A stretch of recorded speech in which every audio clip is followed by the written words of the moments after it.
The blizzard hit Montana territory with the fury of 1,000 demons, and Ethan Ashford knew he should have turned back an hour ago, but the cattle wouldn't wait for better weather. He pushed his horse forward through the white curtain of snow, squinting against the biting wind that felt like needles against his weathered face. It was December 1876, and winter in these parts showed no mercy to man or beast. The 24-year-old cowboy had seen his share of harsh weather working the ranches around Breckenridge.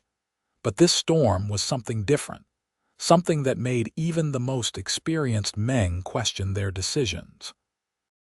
His mare, a sturdy paint named Whiskey, suddenly balked, her ears flicking nervously. Ethan trusted his horse's instincts more than his own sometimes, and he pulled back on the reins, peering through the swirling snow. At first he thought it was just a dark rock jutting from the white landscape, but then he saw it move, just slightly, a tremor that no stone would make. Ethan dismounted quickly, his boots sinking into the deep snow as he rushed forward. The shape resolved itself into a human form, a woman, curled on her side with snow already beginning to cover her like a burial shroud. Her buckskin clothing marked her as Apache, and even in the dim light of the storm, he could see the blue tinge to her lips, the way her body shivered violently despite appearing unconscious. He dropped to his knees beside her, pulling off his heavy coat without hesitation. Her eyes fluttered open, dark and glazed with cold, and she looked up at him with an expression he couldn't quite read. Fear, maybe, or resignation, or something else entirely. "Please," she whispered through chattering teeth, her voice barely audible above the howling wind. "Teach me your ways." The words were strange, unexpected, but Ethan didn't have time to puzzle over them. She was dying, and dying fast. He wrapped his coat around her trembling form and lifted her into his arms. She weighed almost nothing, her body racked with shivers that seemed to shake her bones. He carried her to Whiskey, and somehow managed to get into the saddle with the woman cradled against his chest. His own teeth were already chattering without his coat, but he knew the old Henderson cabin was only about a mile west if he could find it in this whiteout. The ride felt like it took forever, each minute stretching into an eternity as he felt the woman's shivering start to slow, which he knew was a bad sign. He talked to her constantly, his words half lost to the wind, urging her to stay awake, to keep fighting. She didn't respond, just pressed her face against his chest, her breath coming in shallow gasps. When the dark shape of the cabin finally emerged from the snow, Ethan nearly wept with relief. The Henderson family had moved south 2 years ago, but they'd left the cabin standing, and he'd used it more than once when caught out in bad weather. He dismounted carefully, still holding the woman, and kicked the door open. The interior was dark and cold, but at least it was shelter from the killing wind. He laid her on the old rope bed in the corner and immediately set about building a fire in the stone fireplace. His fingers were stiff and clumsy, but he'd done this 1,000 times, and soon he had kindling catching, then larger pieces of wood. The cabin had a decent supply of firewood stacked against one wall, thank God for small mercies. Once the fire was going strong, he turned his attention back to the woman. Her lips were blue, her skin pale and cold as marble. He'd seen frostbite before, knew what it could do. Her feet and hands were the biggest concern. He carefully removed her wet moccasins and found her feet were like ice, the skin dangerously pale. Her fingers were the same. Ethan worked quickly, remembering what old Doc Mitchell had told him about treating severe cold. You couldn't warm someone up too fast or you'd do more harm than good. He rubbed her hands and feet gently, trying to restore circulation, then wrapped her in every blanket he could find in the cabin. There were 3 dusty old quilts in a chest, and he piled them all on her, then moved the bed closer to the fire. She was still shivering, which was good, meant her body was still trying to warm itself. Her eyes opened again, focusing on him with more awareness now. "You are not running," she said in halting English, her voice rough. "Why?" "Because you were dying," Ethan said simply. He pulled a chair close to the bed and sat down, studying her face. She looked to be about 22 or 23, with high cheekbones and long black hair that was still damp from the snow. Even half frozen and exhausted, she was striking. "What were you doing out there? Where's your people?" Her eyes clouded and she looked away. "Gone. All gone. The soldiers came 3 days ago. I ran. I have been running since." Ethan felt his stomach tighten. He knew what she meant. The wars with the Apache had been brutal, and the army didn't always distinguish between warriors and peaceful people just trying to live. "You're safe here," he said. "Storm's too bad for anyone to be moving around. We'll be holed up for a while." "You speak truth." She looked at him skeptically. "White men do not help Apache." "This white man does," Ethan said firmly. "Name's Ethan Ashford." "What do I call you?" She hesitated, then said, "Kai Davis. My mother was Apache. My father was a trader, a white man named Thomas Davis. He taught me your language before he died. My mother named me Kimimla, but he called me Kai." "Kai," Ethan repeated, liking the sound of it. "You said something out there in the snow about teaching you our ways." Kai's expression hardened, determination replacing the fear in her eyes. "My people are gone. The old ways are dying. I see this now.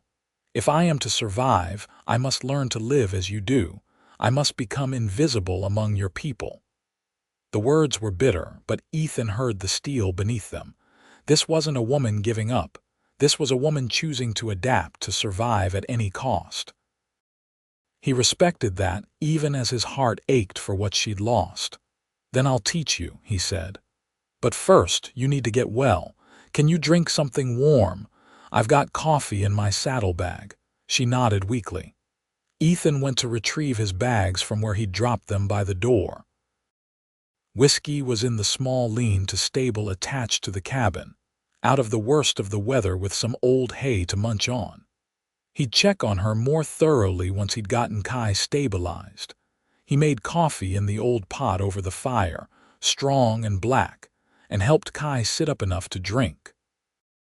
She wrapped her hands around the tin cup, still shaking, and sipped gratefully. Color was slowly returning to her face, though he could see she was exhausted. "Sleep," he told her. "I'll keep the fire going. You're safe." "Why do you help me?" she asked again, her eyes searching his face. "You do not know me.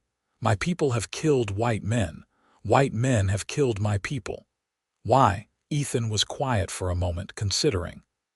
"My pa always said that when you find someone in need, you help them. Doesn't matter who they are, where they come from. It's just the right thing to do. And maybe I'm tired of all the killing too. Maybe I think there's been enough blood spilled on both sides." Something shifted in Kai's expression, a softening around her eyes. "Your father was a wise man." "He was," Ethan agreed, his voice rough. His father had died 5 years ago, kicked by a horse, and he still missed him every day. "Now sleep. We've got time to talk later." She nodded and let her eyes close, her body finally relaxing into the warmth of the blankets and the fire. Ethan watched her for a while, then got up to tend to his horse and secure the cabin for the long night ahead. The storm raged outside for 3 days. Ethan and Kai settled into an odd kind of domesticity in the small cabin, forced together by weather and circumstance. He showed her how to make coffee the way he liked it, how to cook biscuits in the old Dutch oven, how to play poker with a battered deck of cards he found in a drawer. She taught him a few words in Apache, told him stories of her childhood, of learning to track and hunt alongside her mother's people while her father taught her to read and write in English. Her feet and hands recovered without permanent damage, though she said they hurt terribly as the feeling came back. Ethan had seen worse cases of frostbite, and he was grateful she'd been spared the worst of it. She was stronger than she looked, resilient in ways that impressed him more each day. On the second night, as they sat by the fire sharing a meal of salt pork and beans, Kai asked him to tell her about Breckenridge, about the town and the people who lived there. "It's not much of a town, really," Ethan said. "Maybe 300 people on a good day. We've got a general store, a saloon, a church, a schoolhouse. Most folks are ranchers or work for the ranchers. There's a few prospectors still looking for gold in the hills, but the big rush is over. It's quiet, mostly peaceful." "Will they accept me there?" Kai asked quietly. "An Apache woman." Ethan hesitated, wanting to be honest with her. "I won't lie to you. Some folks won't like it. There's been trouble with raiding parties over the years and people have long memories. But there's good people too. My friend Sarah runs the general store with her husband, and she doesn't judge folks by where they come from. Doc Mitchell is a decent sort. And my boss, Mr. Henderson, the one who owns the ranch I work, he's fair-minded. But I will need to dress as white women do," Kai said. "Speak only English, hide who I am." "If you want to be safe, probably," Ethan admitted. "At least at first. Once people get to know you, see you're not a threat, it might get easier. But Kai, you shouldn't have to hide who you are. That's not right." "Right does not keep me alive," she said sharply. "I have learned this. Right did not save my mother when the soldiers came. Right did not save the children who were shot as they ran. I will do what I must to survive." Ethan reached out and took her hand, the gesture surprising both of them. Her fingers were warm now, no longer the icy claws he'd first touched in the snow. "I'll help you," he said. "However I can, I promise." She looked at their joined hands, then up at his face, her expression unreadable. "Why do you care, Ethan Ashford? What am I to you?" He didn't have a good answer for that, not one he could put into words. All he knew was that somewhere between finding her in the snow and sitting here by this fire, she'd become important to him. The thought of her facing the world alone, of her having to hide and pretend and deny her own heritage just to be safe, it made something in his chest ache. "You're someone who needs help," he said finally. "And maybe you're becoming a friend." A small smile touched her lips, the first real smile he'd seen from her.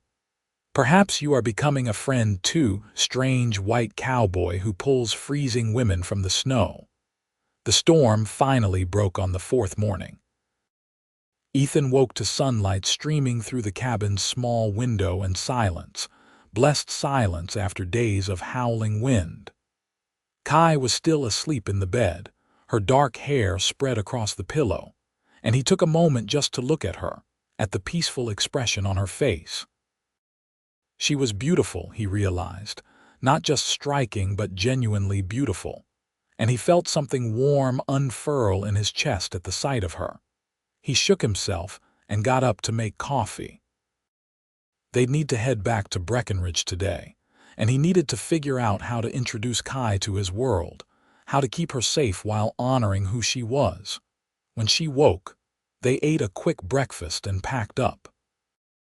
Ethan had an extra shirt and coat in his saddlebag, and he gave them to Kai to wear over her buckskin dress. It wasn't much of a disguise, but it would help. Her long hair she braided and tucked up under an old hat he found in the cabin. "I look foolish," she said, examining herself in the small mirror on the wall. "You look like someone trying to stay warm," Ethan said. "It'll do until we can get you proper clothes in town." They rode out together, Kai sitting behind Ethan on whiskey. The snow was deep, but the sky was clear, a brilliant blue that hurt to look at. The ride to Breckenridge took most of the day, the horse moving slowly through the drifts. Kai held onto Ethan's waist, her body pressed against his back, and he was acutely aware of every point of contact between them. They talked as they rode, about everything and nothing. She told him more about her life, about growing up between two worlds, never quite fitting in either. Her father had loved her mother deeply, but his own people had shunned him for marrying an Apache woman, and her mother's people had never fully accepted a half-white child. When her father died of fever when Kai was 15, she'd gone to live full-time with her mother's band, learning their ways, trying to belong. But she'd always been different, always seen as other. Ethan told her about his own life, about growing up on a small ranch in Texas, learning to ride before he could properly walk. His mother had died when he was young, and his father had raised him and his sister alone. His sister Mary had married a shopkeeper and moved to Denver 2 years ago, and they exchanged letters when the mail got through, but he missed her. After his father died, Ethan had drifted north, working different ranches, never quite settling until he'd landed in Breckenridge and found a job that suited him. "You are alone too," Kai observed. "Like me." "I suppose I am," Ethan said. "Never thought of it that way, but yeah. I've got friends, people I know, but no real family left nearby." "Then we are both orphans," she said softly. "Perhaps that is why you found me, so we would not be alone anymore." The words struck something deep in Ethan, and he felt his throat tighten. "Maybe so," he managed. They reached Breckenridge as the sun was setting, painting the snow-covered town in shades of pink and gold. It was even smaller than Ethan had described, just a handful of buildings along a single main street, with houses and cabins scattered on the outskirts. Smoke rose from chimneys and warm light glowed in windows. It looked peaceful, welcoming, but Ethan could feel Kai tense behind him as they rode in. "Easy," he murmured. "I'm taking you to Sarah's store. She'll help us get you settled." Sarah Henderson was a plump, cheerful woman in her 40s who'd been kind to Ethan since his first day in town.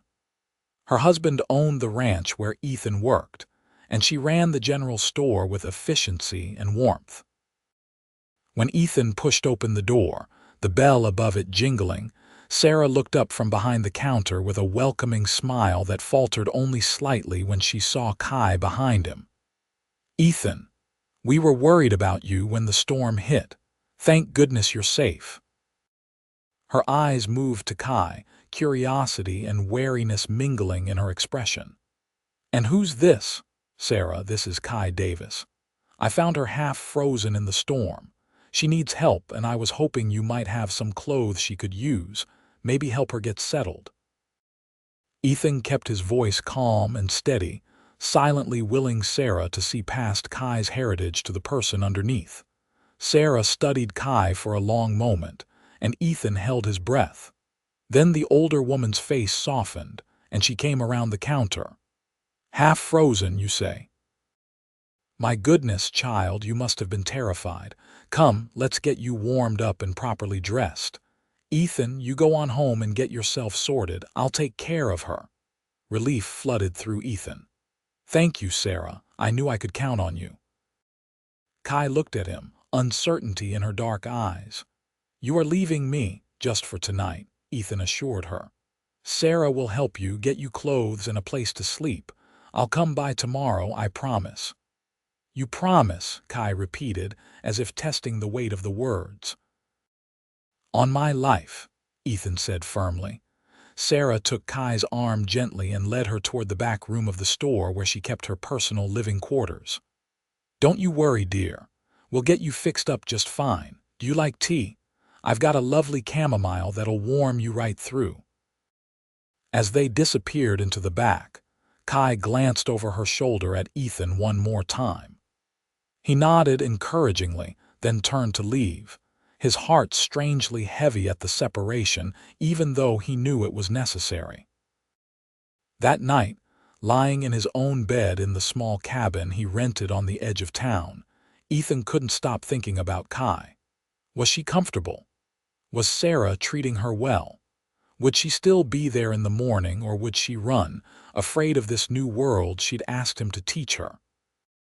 He needn't have worried. When he showed up at the general store the next morning, he found Kai transformed. She wore a simple calico dress in deep blue, her hair still braided but arranged in a more conventional style, pinned up at the back of her head. She looked uncomfortable but determined, and when she saw him, her face lit up in a way that made his heart skip. "Ethan," she said, his name sounding like music in her accented English. "Sarah has been very kind. Look, she gave me these clothes." "You look real nice," Ethan said, and meant it. She looked different but no less beautiful, and he was glad she hadn't lost that fierce light in her eyes. "How did you sleep?" "Better than in the cabin, though I missed the sound of the fire," Kai admitted. She glanced at Sarah, who was bustling around the store, then lowered her voice. "She asks many questions, but not unkindly. She wants to know my story." "You don't have to tell anyone anything you don't want to," Ethan said firmly. "I told her my mother was Apache, my father a white trader," Kai said. "I told her the soldiers came and I ran. She cried for me, Ethan." She held my hand and cried. Ethan felt his throat tighten again. "Sarah's good people. She says I can stay with her until I find my own place," Kai continued. "She says she needs help in the store anyway, and I can earn my keep that way. Is this what you meant, teaching me your ways?" "Learning to work in a store, to wear these clothes, to speak only English. It's part of it," Ethan said. "But it's more than that. It's learning how to live in this world, how to find your place in it. And Kai, you don't have to give up everything you are. You can keep your mother's language, your memories, your heritage. You just have to be careful how you show it, at least until people trust you." "Until I earn the right to be myself," Kai said, a bitter edge to her voice. "I know it's not fair," Ethan said. "I wish it was different." She looked at him for a long moment, then reached out and touched his hand briefly. "But you are teaching me as you promised. You are helping me survive. For that I am grateful, even if the lessons are hard." Over the following weeks, Ethan visited the store almost every day, ostensibly to buy supplies but really to check on Kai, to see how she was adapting. Sarah put her to work right away, teaching her how to keep inventory, how to interact with customers, how to make change and tally accounts. Kai was a quick learner, her mind sharp and her determination unwavering, but Ethan could see the strain it took on her.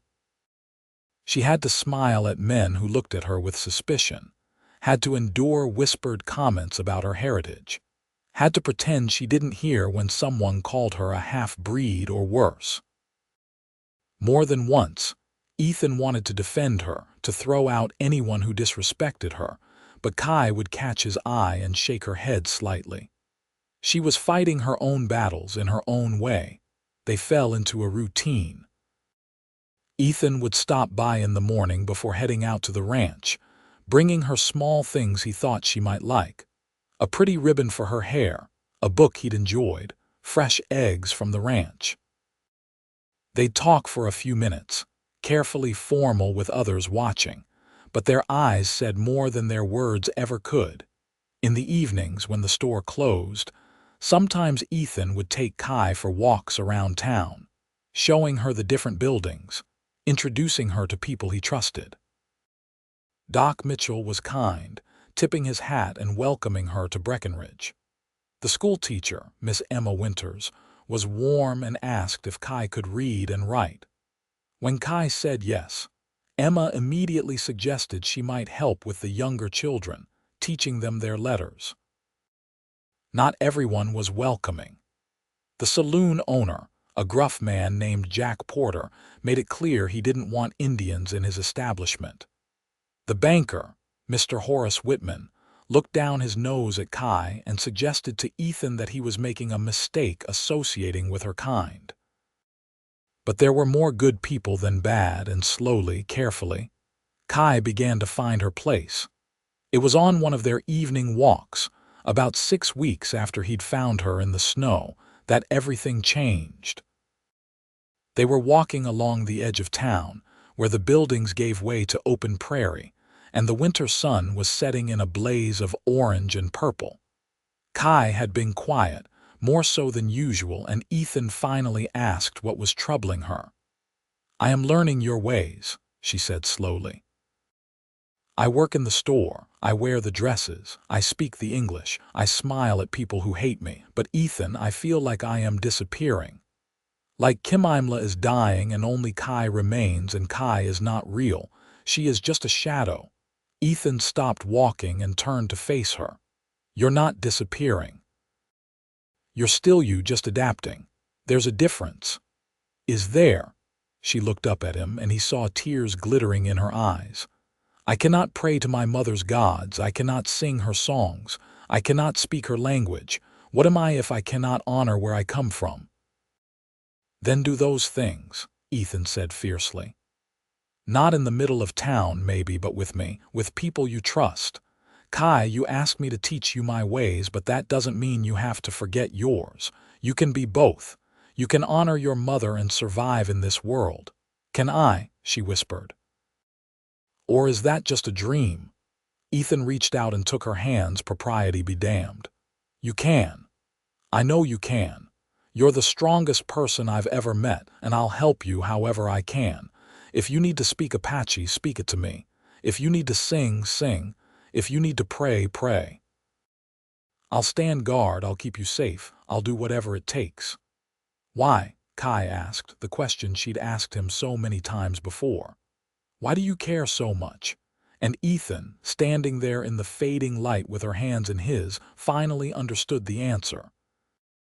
"Because I'm falling in love with you," he said simply. "I think I have been since I found you in the snow. Maybe that makes me a fool, but it's the truth." Kai's eyes widened, shock and something else, something that looked like hope, flashing across her face. "You love me, even knowing what I am. Even knowing the trouble it will cause you." "I don't care about the trouble," Ethan said. "I care about you. All of you, Kimimla and Kai both. I love your strength and your courage and your determination. I love the way you laugh at my bad jokes, and the way you challenged me to a shooting contest last week. I love how you're kind to the children who come into the store, and how you stand up straight even when people whisper behind your back.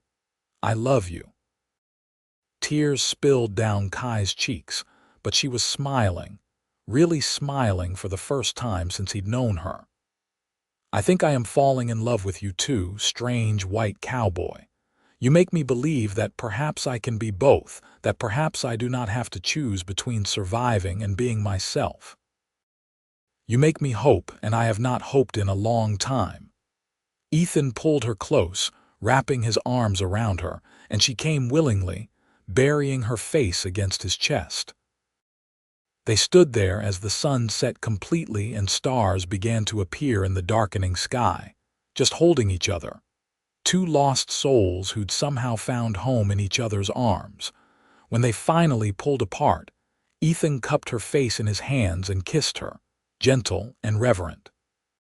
She kissed him back, her hands fisting in his shirt, and the world fell away until there was nothing but the two of them and the love building between them, fragile but real. Things moved quickly after that night. Ethan made his intentions clear to everyone in town, courting Kai properly despite the raised eyebrows and whispered comments. He took her to the church social, where she smiled graciously even as some of the women snubbed her. He brought her flowers and chocolates from the store. He sat with her on Sarah's porch in the evenings, talking about their dreams for the future. Sarah, bless her heart, became their biggest supporter. She told anyone who'd listen that Kai was a lovely girl who'd been through a terrible trauma, and that Ethan was a good man for standing by her. Slowly, grudgingly, more people in town began to accept their relationship. It helped that Kai was unfailingly polite and hardworking, that she never caused trouble or gave anyone reason to complain. But there were still problems. One night in early March, 3 months after Ethan had found Kai, a group of drunk cowboys from a neighboring ranch came into the store just as Kai was closing up. Ethan had been delayed at his own ranch, mending fence, and wasn't there to meet her as he usually did. The men surrounded Kai, making crude comments, suggesting she ought to be friendlier to white men, implying things that made Ethan's blood boil when she told him about it later. Kai had stood her ground, told them firmly to leave, but they'd just laughed. One of them reached for her, and that's when Sarah had appeared from the back room with her late father's shotgun. "You boys get out of my store before I fill you with buckshot," Sarah had said calmly, and something in her tone made it clear she meant every word. The cowboys had left, stumbling over each other in their haste. When Ethan heard what happened, he wanted to hunt those men down and teach them a lesson about respecting women. Kai stopped him, her hand on his arm. "Violence will only prove them right," she said. "They want me to be savage, dangerous. I will not give them that satisfaction." "They threatened you," Ethan said, his voice rough with barely controlled anger. "They put their hands on you." "And Sarah stopped them," Kai pointed out. "With her words and her gun, not with fists or blood." "That is a better way, is it not?" Ethan pulled her close, his heart still racing with fear at what could have happened. "I can't lose you, I just found you." "You will not lose me," Kai promised. "I am stronger than those drunk men. I am stronger than their hate. And I have you and Sarah and the others who care for me. That makes me stronger still." That night, Ethan made a decision. He went to see Mr. Henderson, Sarah's husband and his employer, the next morning. Robert Henderson was a fair man in his 50s, someone Ethan respected deeply. "Sir, I need to talk to you about something important," Ethan said, standing in Henderson's office at the ranch house. "This about that Apache girl you've been courting?" Henderson asked, leaning back in his chair. "Figured you'd be by eventually." "Yes, sir. Her name's Kai and I love her. I want to marry her, want to build a life with her. But I know that's going to cause problems, and I don't want those problems to hurt you or your wife or the ranch. So I'm prepared to move on if that's what you need, find work somewhere else where folks don't know us." Henderson was quiet for a long moment, studying Ethan with shrewd blue eyes. "Sarah told me what happened at the store, told me how that girl stood up to those cowboys without flinching, kept her dignity even when they were treating her like dirt. Takes a strong woman to do that." "She's the strongest person I know," Ethan said honestly. "Sarah likes her, says she's smart and hardworking and good-hearted, and Sarah's a damn fine judge of character." Henderson stood up and walked to the window, looking out over his land. "I won't lie to you, Ethan. Some folks in town aren't going to like this. You marry that girl, you're going to face trouble, people will talk, you might lose friends, it won't be easy." "I know that, sir. But," Henderson continued, turning back to face him, "I judge a man by his character, not by who he loves. You're a good worker, honest and reliable. If you want to marry this girl, you have my blessing. And you've got a job here as long as you want it.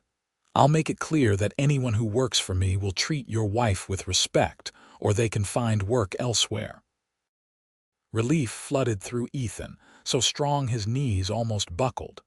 "Thank you, sir. You don't know what this means." Henderson smiled slightly. "Oh, I think I do. I married Sarah 30 years ago and her family didn't approve because I was just a poor cowboy with nothing but dreams. Love doesn't care about circumstances, son. It just is. Now go on, get back to work, and tell that girl of yours she's welcome at our table anytime." Ethan proposed to Kai that evening, right there in the general store after closing time. He didn't have a ring, didn't have pretty words prepared. He just took her hands and said, "Marry me. Build a life with me. Let me spend every day for the rest of my life loving you." Kai's eyes filled with tears, but she was smiling, that beautiful, genuine smile he loved so much. "Yes," she said. "Yes, Ethan Ashford, I will marry you. I will build a life with you, and I will love you until my last breath." They were married a month later, in April of 1877, in a simple ceremony in the church with Sarah and Robert Henderson standing as witnesses. Reverend Thomas, who'd come to know Kai through her regular attendance at services, performed the ceremony with warmth and grace. About half the town showed up, which was more than Ethan had dared hope. The other half stayed away, making their disapproval clear, but he didn't care. All that mattered was Kai. Standing beside him in a simple white dress Sarah had helped her make, promising to love and honor him as he promised the same to her. When the Reverend said he could kiss his bride, Ethan cupped Kai's face in his hands and kissed her gently, reverently, and the gathered crowd applauded. It wasn't the resounding celebration some couples received, but it was enough. They were married, legally and in the eyes of God, and nothing anyone said could change that. The Hendersons had given them a small cabin on ranch property as a wedding gift, a sturdy two-room structure with a stone fireplace and a good roof. It wasn't much, but to Ethan and Kai, it was a palace. They spent their wedding night there, making love for the first time as husband and wife, learning each other's bodies with gentleness and growing passion. Afterward, lying in each other's arms, Kai sang softly in Apache, a song her mother had taught her. Ethan didn't understand the words, but he understood the emotion, the gratitude and love and hope woven through the melody. "What does it mean?" he asked softly. "It is a blessing," Kai said. "A prayer of thanks for finding home, for finding love, for finding a place to belong." My mother sang it when my father brought her to his house for the first time. She taught it to me so I would know it when my time came. I did not think I would ever have cause to sing it, but here I am with you, and it feels right. "Sing it whenever you want," Ethan said, kissing her forehead. "Here with me, you never have to hide who you are." Life settled into a routine over the following months. Ethan worked the ranch while Kai continued helping Sarah at the store several days a week. She also began helping Miss Emma at the schoolhouse, teaching the younger children to read and working with the older ones on their arithmetic. The children loved her, drawn to her patience and kindness, and even parents who'd been skeptical began to soften when their children came home excited about Mrs. Ashford's lessons. Kai and Ethan made their cabin into a home. She taught him Apache words and songs, shared stories of her mother's people, kept alive the heritage she'd feared losing. He taught her to ride astride like a cowboy, to rope cattle, to shoot a rifle with deadly accuracy. They learned together, grew together, loved each other more deeply with each passing day. There were still hard times. Some people in town never accepted their marriage, never stopped viewing Kai as something lesser. There were whispered insults, pointed snubs, moments when Ethan wanted to defend his wife with his fists. But Kai always counseled patience, dignity, proving through her actions that she was worthy of respect. The breakthrough came in August, when a wildfire threatened the town. It had been a hot, dry summer, and the prairie grass was like tinder. The fire started somewhere to the south and spread rapidly, driven by strong winds. Every able-bodied person in Breckenridge turned out to fight it, digging fire breaks and hauling water.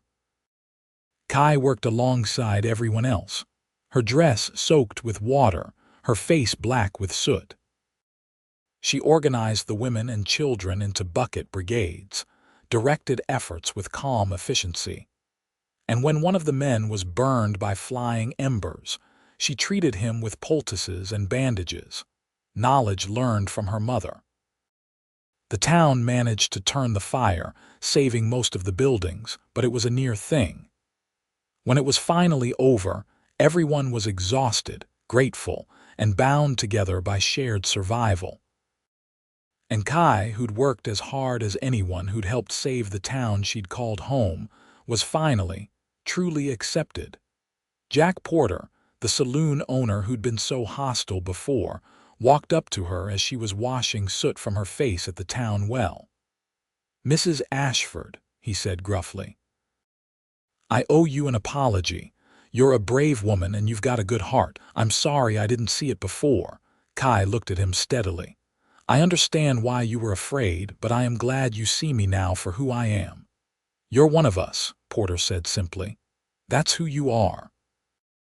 Welcome to Breckenridge, properly this time." After that, things were easier. Not perfect, never perfect, but better. Kai made friends, real friends, with some of the women in town. She continued teaching, working, becoming an integral part of the community.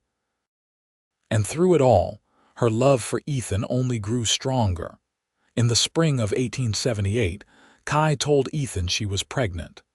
He was ecstatic, picking her up and spinning her around until she laughed and begged him to stop. They prepared for their child together, Ethan building a cradle from pine wood, Kai sewing tiny clothes. Sarah threw her a party, inviting all the women in town, and most of them came, bringing gifts and advice. Their son was born in December, almost exactly 2 years after Ethan had found Kai in the snow.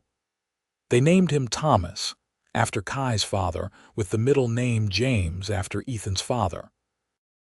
He was a healthy, squalling baby with his mother's dark hair and his father's gray eyes, and both parents fell instantly in love. Kai proved to be a natural mother, patient and loving but firm when necessary. She sang to Thomas in Apache and English both, told him stories from both her heritages, raised him to be proud of all that he was. Ethan was an involved father, coming home every night eager to hold his son, teaching him to laugh and play, dreaming of all the things they'd do together as Thomas grew. The years passed peacefully. Thomas grew into a bright, curious toddler, then a thoughtful boy. The Henderson Ranch prospered, and Ethan was promoted to foreman, overseeing the other cowboys and managing the day-to-day operations. Kai stopped working at the store to focus on motherhood but continued teaching a few days a week at the schoolhouse, which had expanded to accommodate more students. In 1881, they had a daughter, whom they named Sarah Marie after Sarah Henderson and Kai's mother, whose Apache name Kimimla meant butterfly but whose spirit name had been Morning Star, which translated in her language to something approximating Marie in its beauty.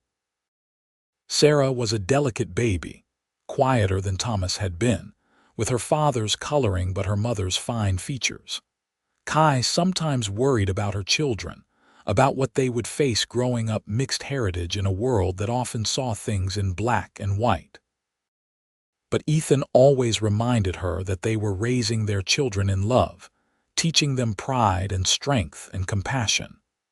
Whatever challenges Thomas and Sarah faced, they would face them armed with the knowledge that they were loved and valued for exactly who they were. As Thomas grew older, he asked questions about his mother's heritage, about the Apache people. Kai answered honestly, telling him about her mother, about the life her band had lived before the soldiers came. She didn't hide the difficult parts, the violence and loss, but she also shared the beauty, the connection to the land, the rich culture and traditions.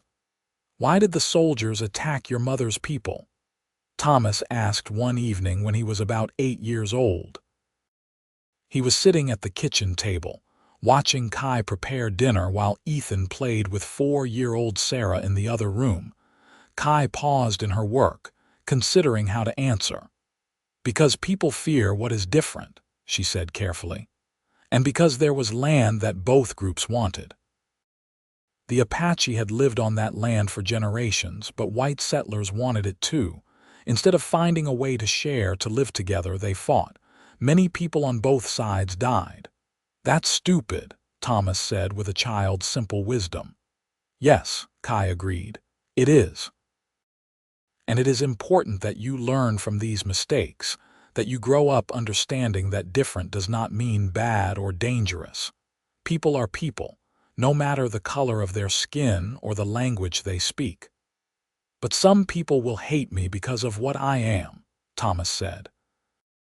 It wasn't a question. Even at 8, he'd already encountered prejudice, children who called him names, adults who looked at him with disdain. Some will, Kai admitted, her heart aching for her son's loss of innocence. But many more will love you. Your father and I love you. Sarah loves you. The Hendersons love you. Miss Emma, Doc Mitchell, so many people in this town care about you for who you are. Hold onto that love, let it make you strong. Do not let hate make you bitter or cruel.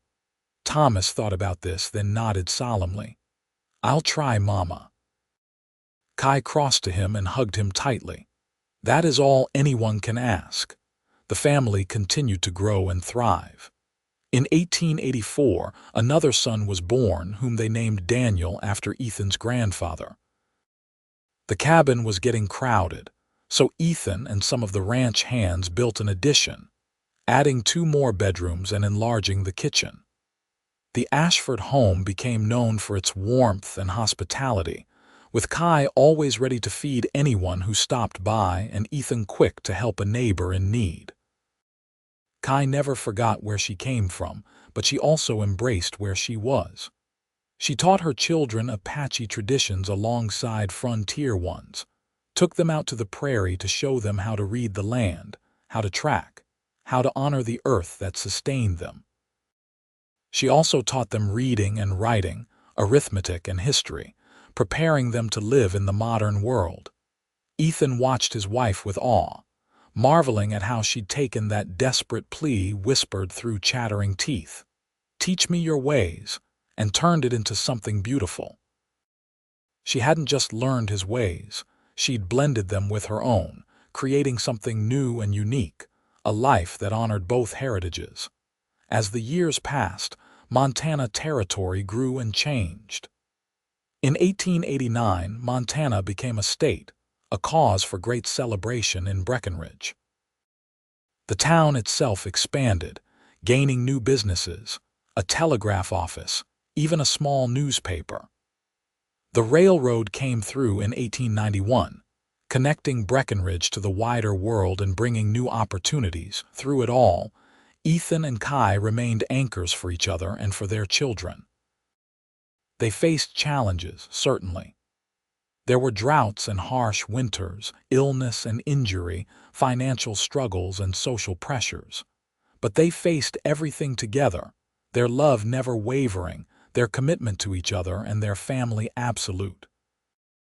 Thomas grew into a tall, serious young man who was gifted with animals and went to work on the Henderson ranch alongside his father. Sarah became a teacher like her mother, taking over Miss Emma's position when the elderly woman retired. Daniel, the youngest, showed an aptitude for numbers and business, and took a position as an assistant at the bank, proving to skeptical Mr. Whitman that an Apache boy could be just as smart with finances as anyone else.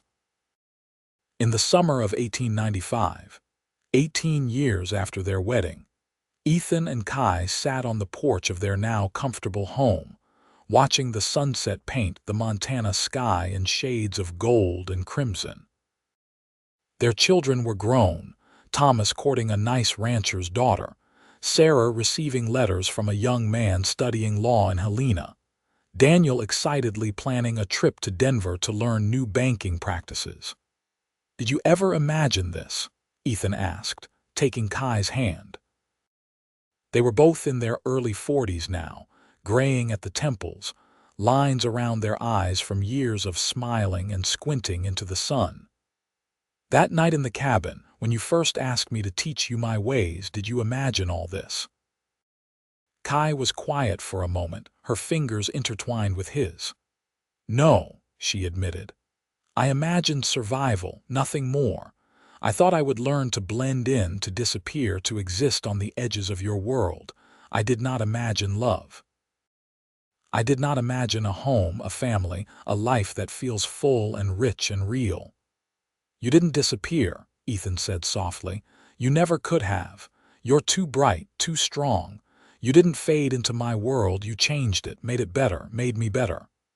Kai leaned her head on his shoulder. We made each other better.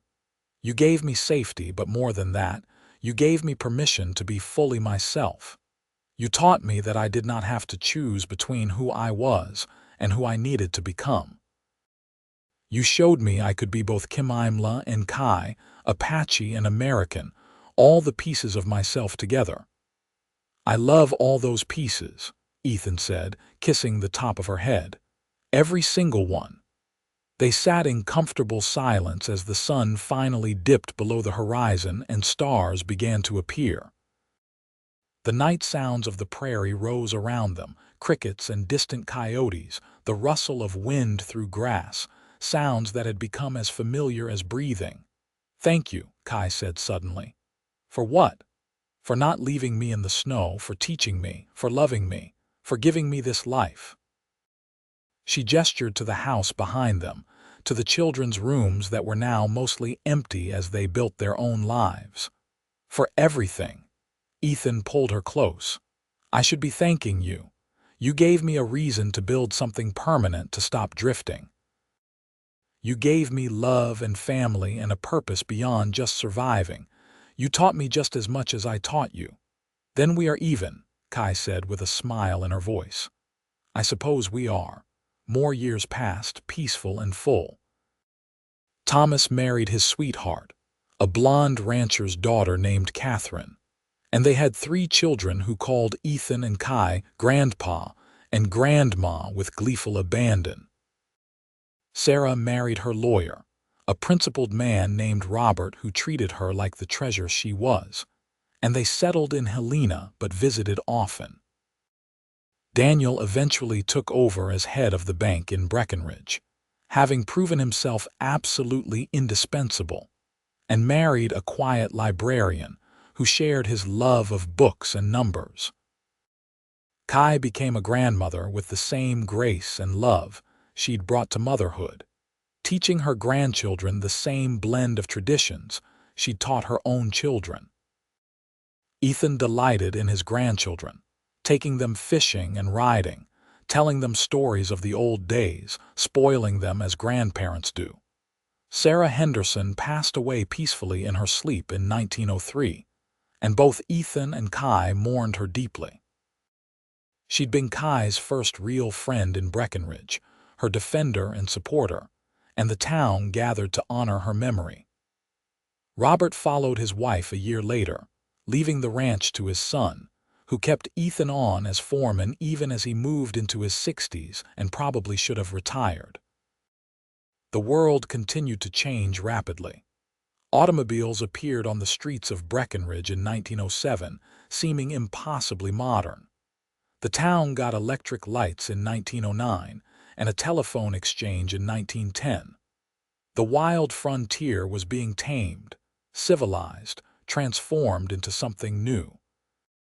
But through all the changes, some things remained constant: family, love, commitment, the things that really mattered. In the spring of 1912, Ethan and Kai celebrated their 35th wedding anniversary. Their children organized a party at the church hall, inviting what seemed like half the state. People came from all over to celebrate the couple who'd become legendary in Breckenridge. The cowboy who'd saved an Apache woman from freezing and married her despite all opposition, and the woman who'd become one of the most beloved figures in town.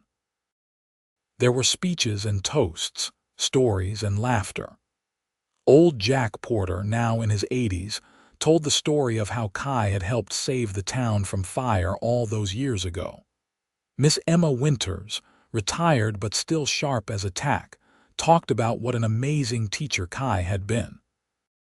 Doc Mitchell, still practicing medicine at 70, mentioned how many times Kai had helped him with difficult cases, her knowledge of herbal remedies proving invaluable. When it was Ethan's turn to speak, he stood up with Kai's hand in his and looked at the assembled crowd. His hair was white now, his face weathered, but his eyes were still bright, still full of love when he looked at his wife. 35 years ago, I found this woman half frozen in a blizzard, he said, his voice carrying through the hall. She whispered to me through chattering teeth, asking me to teach her my ways. I brought her back to this town, tried to help her, and somewhere along the way I fell in love. Best decision I ever made, marrying her.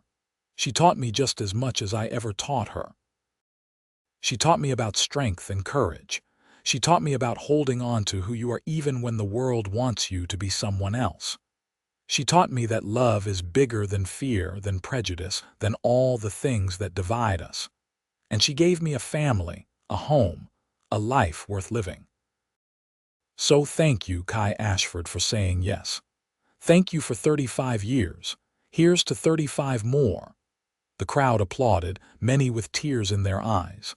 Kai stood and kissed her husband, not caring that everyone was watching, and the applause grew louder. Later, when they were back home and the house was quiet, Kai sat at their kitchen table and looked at Ethan. "Do you ever regret it?" she asked. "The struggles we faced, the prejudice, the hard times." "Never," Ethan said without hesitation. "Not for a single second. You?" "Never," Kai echoed. "Even the hard times were worth it, because they led us here, to this life, to this love. I would walk through that blizzard again if it meant finding you on the other side." "Let's not test that," Ethan said with a smile. "I'm too old to carry you through the snow now." Kai laughed, the sound still as bright and beautiful as it had been when she was young. "We are both too old for such dramatics, but perhaps that is good. We have lived our great adventure. Now we can simply enjoy the peace we built." And they did enjoy it, those final years together. They watched their grandchildren grow, saw some of them start having children of their own. They sat on their porch in the evenings, holding hands and watching sunsets. They told stories of the old days to anyone who would listen. They loved each other with the deep, abiding love that comes from a lifetime of choosing each other, day after day, year after year. Ethan passed away peacefully in his sleep in the spring of 1920, at the age of 67. Kai woke to find him still and silent beside her, and she knew immediately that he was gone. She held his hand one last time, tears streaming down her face, and whispered, "Thank you for teaching me your ways, my love. Thank you for walking this path with me. I will see you again, I promise. Wait for me." The funeral was enormous, people coming from all over Montana to pay their respects to the man who'd been respected and loved by so many. Kai stood strong through it all, her children on either side of her, her grandchildren surrounding her with love and support. She buried her husband on a hill overlooking the prairie, where he could see forever, the land he'd loved so much. Kai lived another 5 years without him, surrounded by family, still teaching, still sharing her stories, still honoring both her heritages. She spoke often of Ethan, of how he'd saved her life in more ways than one, how he'd shown her that love could bridge any divide. She made sure their story was written down, preserved, so that future generations would know what they'd overcome, what they'd built together. On a cold December night in 1925, Kai passed away quietly in her sleep, surrounded by her children and grandchildren. She was 71 years old, and she died with a smile on her face, her last words a whisper in Apache, the blessing song her mother had taught her, the one she'd sung on her wedding night all those years ago. They buried her beside Ethan on the hill, their graves side by side as they'd been in life. The whole town turned out for her funeral, honoring a woman who'd come to them as a stranger, half frozen and desperate, and become one of their own through sheer force of will and love. Thomas Ashford, now a grandfather himself, stood at his parents' graves after everyone else had left and looked out over the land they'd loved.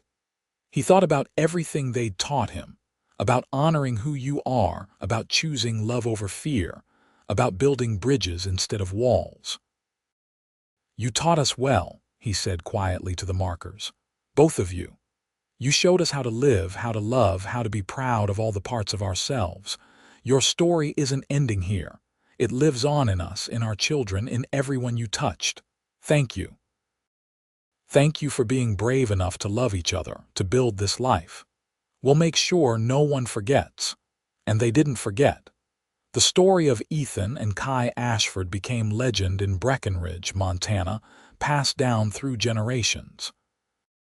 The story of the cowboy who found an Apache woman half frozen in the snow, who heard her whisper through chattering teeth to teach her his ways, and who ended up learning just as much from her. The story of two people from different worlds who built a life together based on love, respect, and the courage to be fully themselves despite all opposition. Their great-great-grandchildren still live in Montana, carrying both heritages proudly, telling the story of their ancestors who proved that love knows no boundaries, who showed that our differences can make us stronger rather than divide us. The story of Ethan and Kai remains a testament to the power of compassion, of choosing to help rather than turn away, of believing that everyone deserves dignity and respect regardless of where they come from. And on clear winter nights, when snow falls soft and silent over the Montana prairie, some folks swear you can see two figures walking hand in hand across the white landscape, still together, still in love, still proving that the best stories never really end. Their legacy lived on not just in their direct descendants, but in the town itself. Breckenridge had learned from Ethan and Kai's example, becoming known throughout Montana as a place where people of different backgrounds could find acceptance. The schoolhouse prominently displayed a photograph of Kai from her teaching days, and children still learned about her contributions to the community. The library, built in 1930, was named the Kai Ashford Memorial Library in her honor, recognizing her lifelong commitment to education. The ranch that Ethan had worked his entire adult life, where he'd been foreman for decades, thrived under the continued management of his descendants. Thomas ran it after the younger Henderson passed away, and it became known for fair treatment of workers and sustainable practices. The Ashford name became synonymous with integrity and hard work throughout the region. In 1976, on the centennial of Montana statehood and the 100-year anniversary of when Ethan first found Kai in the snow, Breckenridge dedicated a monument in the town square. It depicted a cowboy helping a woman to her feet, their hands clasped together. The plaque read, "In honor of Ethan and Kai Ashford, who taught us that love conquers all divisions and that our community is stronger when we embrace rather than exclude." They showed us that teaching one another our ways is how we build understanding, respect, and lasting peace. The dedication ceremony was attended by dozens of Ashford descendants, a sprawling family tree that included ranchers, teachers, doctors, lawyers, business owners, and artists. They were of varied appearances, some taking after Ethan's European heritage, some after Kai's Apache lineage, most a beautiful blend of both. They stood together as a living testament to the love that had started their family, proof that the bridge Ethan and Kai had built between worlds could span generations. Sarah's great-granddaughter, a historian named Margaret, had spent years researching her family's story, interviewing the oldest relatives, gathering letters and photographs, documenting everything. She published a book titled Teaching Each Other's Ways, the love story of Ethan and Kai Ashford that became required reading in Montana schools. In it, she included Kai's own writings, journal entries, where she documented her journey from that desperate moment in the snow to building a full and meaningful life. One entry, written on her 50th birthday, particularly resonated with readers. "Today I am 50 years old, and I have lived more than twice as long in this world I beg to learn as I did in the world where I was born. I am no longer the frightened woman freezing in the snow, whispering desperately to a stranger.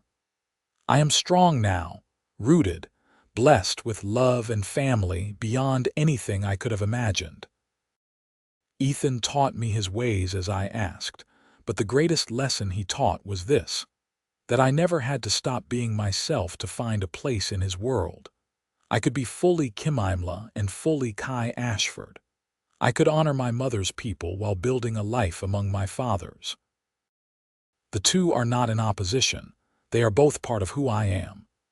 And I am grateful, every single day, for the man who saw me not as Apache or white, not as other or dangerous, but simply as a human being who needed help.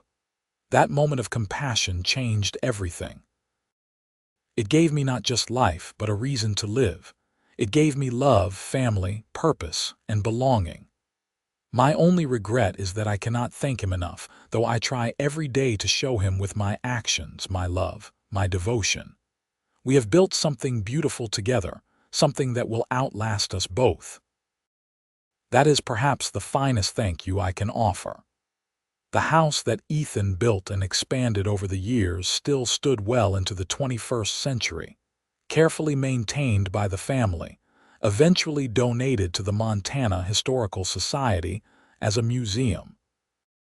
Visitors could walk through the rooms where the Ashford family had lived, see the cradle Ethan carved for Thomas, the loom where Kai had woven blankets using Apache techniques, the dinner table that had hosted countless meals and conversations. The museum included exhibits about both Apache culture and frontier ranching life, showing how the Ashfords had blended both traditions. Perhaps most touching was a small bedroom that had clearly belonged to children, where items from both cultures sat side by side. A rag doll in calico dress next to a traditional Apache cradle board. McGuffey readers alongside birch bark scrolls where Kai had written Apache words for her children to learn. European folk tale books shelved with collections of indigenous stories Kai had written down so they wouldn't be lost. This room, more than anything, showed the reality of how Ethan and Kai had raised their children, not forcing them to choose one heritage over another, but giving them the tools and knowledge to embrace both fully. It was a radical approach for the 1880s, and it hadn't always been easy, but the proof of its success was evident in the confident, accomplished people their children became, and in the generations that followed. Every December, on the anniversary of when Ethan found Kai, the Ashford family held a reunion. Descendants came from all over the country, sometimes the world, to gather in Breckenridge and remember where they came from. They shared stories, looked at old photographs, visited the graves on the hill. The youngest generation would ask the elders to tell the story again, how it all began, and someone would always oblige, speaking of the blizzard and the desperate woman and the cowboy who chose compassion over fear. And what did she say? The children would ask, even though they knew the answer. She said, "Teach me your ways," the storyteller would reply. Through chattering teeth, barely able to speak, she asked him to teach her, and he did. But more importantly, she taught him too. They taught each other. And that's what we must all do: teach and learn, give and receive, love and be loved. That's the legacy they left us. The story of Ethan and Kai Ashford became more than just a family legend. It became a parable, a teaching story used in diversity training and multicultural education. It was cited in academic papers about integration and cultural adaptation. It was referenced in sermons about compassion and in political speeches about immigration. Their story resonated because it was both specific to their time and place, and universal in its themes of love overcoming prejudice, of choosing to help rather than harm, of building understanding across divides. But perhaps the most fitting tribute was the simplest. On the hill where Ethan and Kai were buried, wildflowers grew abundantly, carefully tended by family members and townspeople alike. They were a mix of species, some native to Montana, some transplanted from other places, all growing together in a riot of color and life. Someone, long ago, had decided this was appropriate for the couple who'd brought together different worlds, and the tradition continued. People from town would often hike up the hill to visit the graves, not just family but anyone who needed hope, anyone who needed to remember that love and compassion could create something beautiful from difficult circumstances. Young couples would go there to promise their own commitment, seeking inspiration from the Ashfords' enduring love. Travelers passing through Breckenridge would hear the story and make the pilgrimage to pay their respects. And on winter nights, when snow fell soft and silent, the hill would be peaceful, the wildflowers sleeping beneath their white blanket, the two stones standing sentinel side by side. The engravings, carefully maintained over the years, were simple. Ethan James Ashford, 1852–1920. Beloved husband, father, grandfather, he taught with compassion. Kimimla Kai Ashford, 1854–1925. Beloved wife, mother, grandmother, she learned with courage, and beneath both names a shared epitaph. They taught each other's ways, and in doing so taught us all how to love.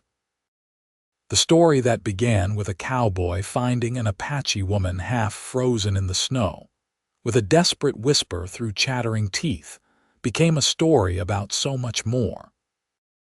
It became a testament to the power of human kindness, to choosing connection over division, to the possibility of building something beautiful even from the most difficult circumstances. It proved that asking someone to teach you their ways isn't a surrender or a loss of self, but an opening, an opportunity to grow and learn and become more than you were. Ethan and Kai Ashford lived and loved and left the world better than they found it. Their story didn't end when they died. It continued in every life they touched, every heart they changed, every person who heard their tale and chose compassion. In the end, that frozen moment in the Montana snow gave birth not just to a love story, but to a legacy of hope that would span generations. A reminder that sometimes the greatest adventures begin with the simplest act of human kindness, stopping to help a stranger in need, and being willing to teach and learn and love without reservation.